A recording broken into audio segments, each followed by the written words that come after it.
Hi everybody, welcome to another episode of Flying Wild Guatemala. Today we're going to Ixtapa from Guatemala City and we're going to go through the infamous Palin Pass. Guatemala City is 5,000 feet above sea level.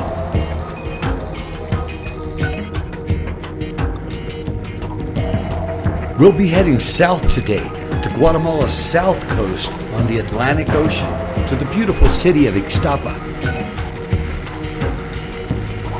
Guatemala International Airport is at 4,952 feet above sea level.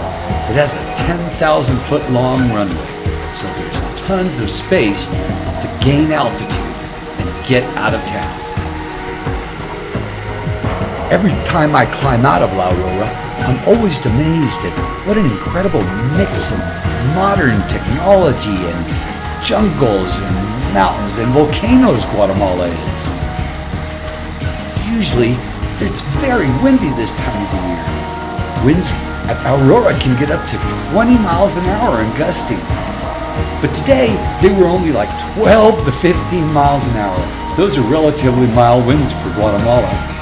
As I fly due south, I'm flanked by one volcano on the right of me and another one on the left of me. There's volcanoes everywhere in Guatemala. In fact, there's 37.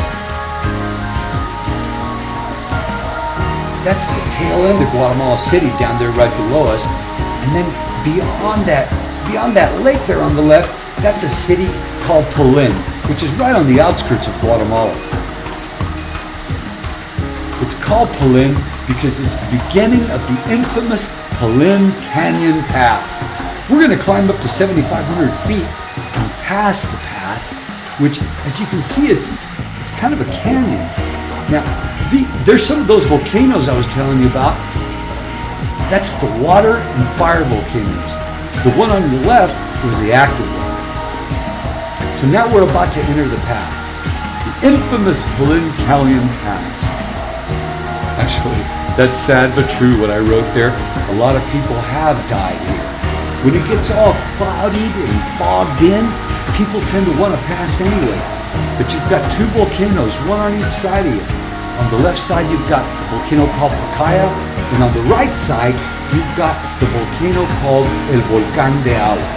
As you can see, on the right side, you can see really easy where the terrain starts rising. That's the base of the volcano right there.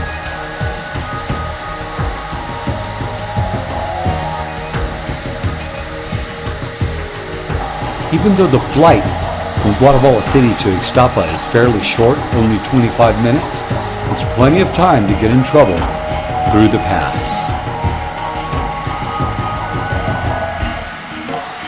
We're out of it now.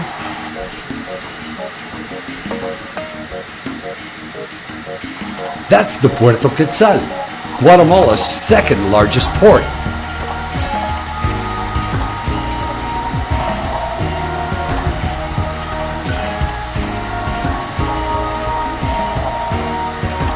Now we get to fly over El Iquín, a beautiful oceanside neighborhood where I'm fortunate enough to say one of my extended family members has a home.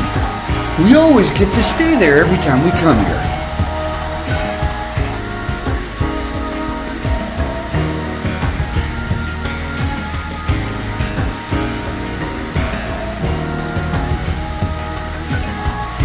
Ixtapa's landing strip is the property of the Aero Club in Guatemala.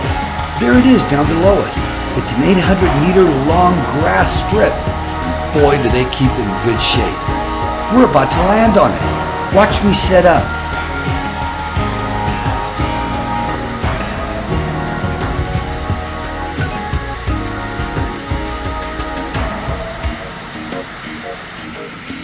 As I turn to 360 to set up for the left downwind, I'm amazed at how beautiful the water is.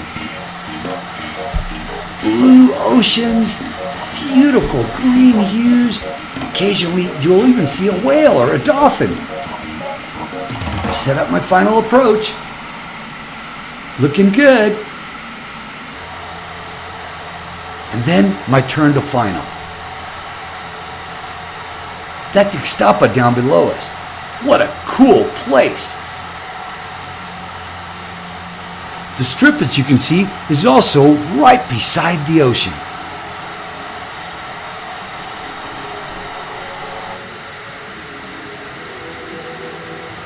As I come into land, I have to bear in mind that the Cherokee is a big airplane that lands normally at about 90. But today, it was running really hot. I think I was coming in at about 100 knots. I slow her down for the last few hundred feet. I put in that last notch of flaps, and I slowly glide her in. Back on the yoke, and there she is. Wow, what a great landing! If I do say so myself.